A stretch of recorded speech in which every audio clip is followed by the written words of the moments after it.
What's up, everybody? Kip Ioane, Teams of Men, founder, lead facilitator here. Welcome back. HuMANiTEAM digital version.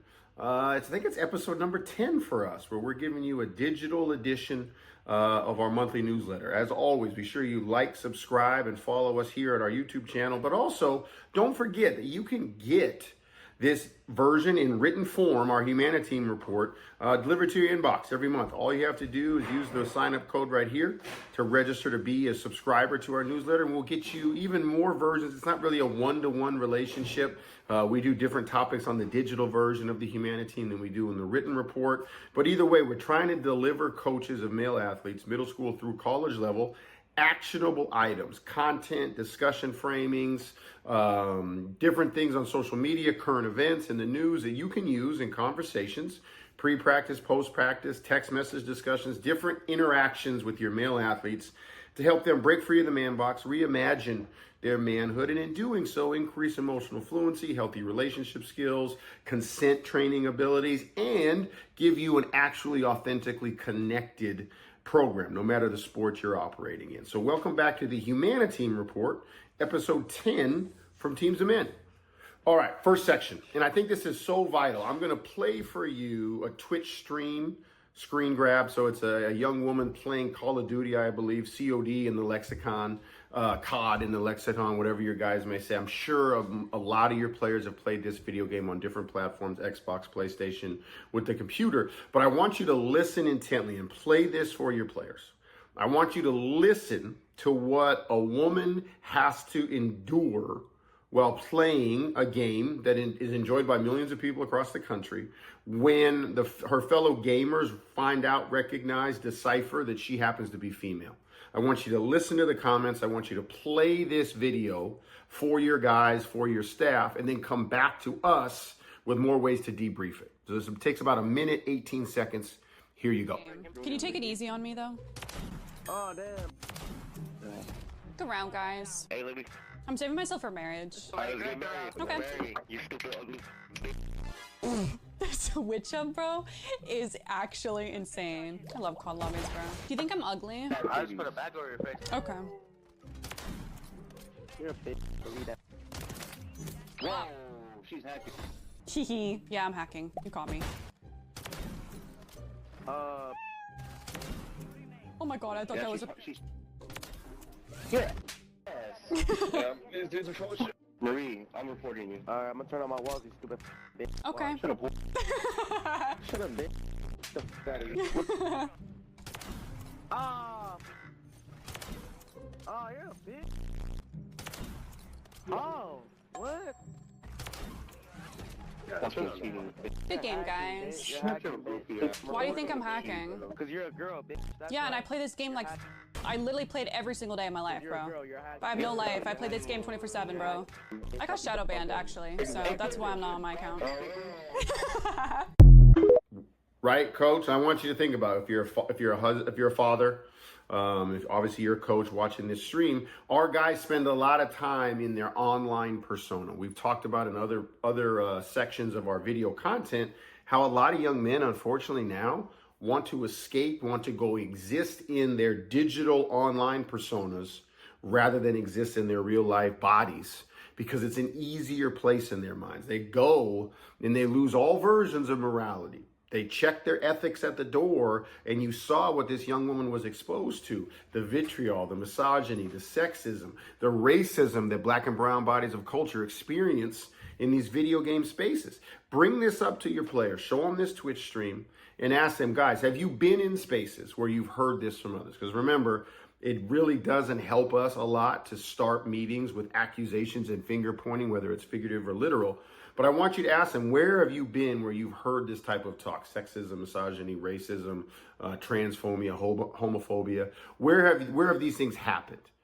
And then I want you to ask them, did you have courage in those moments to live to our program foundational ideas? Did you have courage in those moments to show up, use your voice, type in the streamings? Did you tell people to be quiet? Did you tell people to knock it off? If you didn't ask men in these spaces, if you failed to call them up to a higher standard of communication, to drop the misogyny, to drop the sexism, to drop the overtly awful things they were saying, What can you honestly say currently about your ability to stand in courage? What can you say currently about, I'm a good guy? But are you, if you're unable to stand up for what's right when it matters most? If you didn't come to this woman's defense while in these spaces, and this is not, once again, if ladies are watching, this is not me advocating for white knight saviorism. But I also think we have to be able to have skill sets and teach our young men in the moment phrases, sayings we can use to diffuse, to distract, and to end these awful comments that someone's exposed to. We do not let our young men go out onto the field of play, the surface of play, whatever your sport, without lexicon, without fluency in the words we want said out there. If you're a basketball coach, you have different things you want them to say on defense. If you're a football coach, you have different checks at the line of scrimmage that you want them to be versed in. We need to send them out into these spaces, these digital spaces, with the same skill sets in words and fluency to use to disrupt awfulness.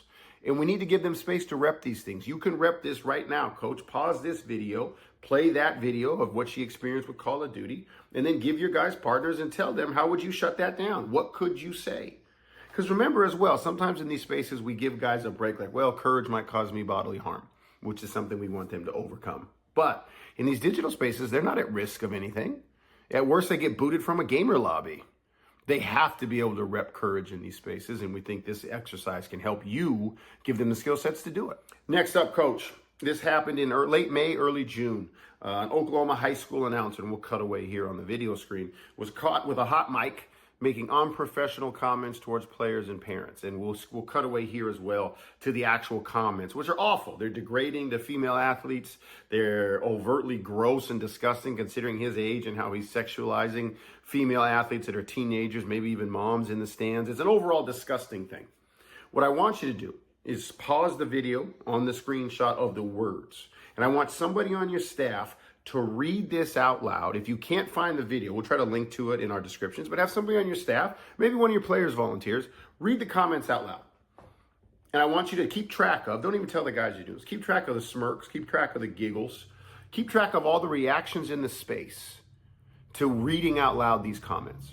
Or if you do find the video, the actual hot mic video, play it out loud and keep track of the smirks, the giggles, because so often our young men are recognizing that they can diffuse being uncomfortable with some giggle, with some joking laughter. And we need you to get past the shield that laughter can be and get into them feeling uncomfortable because they know these words, these comments, these phrases from this announcer, when they're said out loud, when they're read, when they're heard, are wrong. That they aren't things that should be said. They aren't things that just because it was a hot mic, he shouldn't be in trouble because it was a hot mic. No, he shouldn't be saying these things anyway. And can our group, our team that we claim to be a brotherhood, our team that we claim to be a family, are we able to have these discussions on topics like this with words that come around sexuality, with words that come around attractiveness? Can we even have these? Are we mature enough yet to where we can have real conversations that don't turn into giggle fest because we feel uncomfortable? Because at some point in your life, you're going to have to embrace these convos and these topics and this verbiage, and you're going to have to be able to exist in it without pretending you're at a comedy show. So why not start today? Why not give them reps today with this horrific event that took place in Oklahoma and make it a learning experience in your team room? Last one today, coach, and this one you can use this as an open-ended discussion with your players. We'll cut away here to a quote from X by a phenomenal author, Adam Grant. If you haven't read Adam Grant before, I think his latest book out is called Think Again. He's got a lot of great work out there, printed, digital, etc. I highly encourage you to follow him. But this is a great quote that I want you to use with your staff to analyze relationships and how you go about trying to improve players via communication models. In unhealthy relationships, silence shields a fragile tie. You bite your tongue to keep the peace until minor issues escalate into major conflict. In healthy relationships, candor builds a stronger bond. You say your piece to show care and grow your capacity to resolve conflict. First up, talk to your staff. Do we exist in candor? Do we bite our tongue sometimes with each other as a staff? With the players, how do we think our players exist together in their relationships? Do we have a lot of silence and murmuring behind each other's backs? Do we actually have eye contact and conflict and say things candidly to one another? Start there. That could be level one of using this great quote in screen grab. But level two of this, I think, goes further, because while I do completely agree with this, the candor and truth, and let's love each other to the truth, is required in a lot of coach-coach dynamic and player-to-coach dynamics and player-to-player relationships.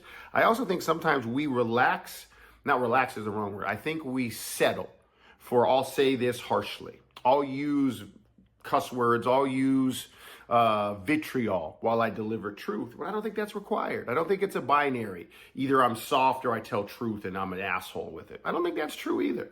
I think candor can be used in a way that shows care, that shows appreciation, that highlights respect, but also delivers hard to hear messages. And I would ask your players, do you think we deliver truth in a way that shows we care about you, or do we just deliver truth that hurts? And I think, Coach, I don't want you to settle for, oh, kids don't want to hear the truth, they're soft. I think kids can handle the truth, but I think it takes an adult who has embraced that life takes nuance to deliver truth in a way that keeps the kid present in the moment and willing to work towards what you want. Because if you deliver truth as just an asshole all the time, I don't think you move kids towards better anyway. I think they shut down and shut off. I think human beings can only handle so much vitriol from you, in the guise of I deliver truth.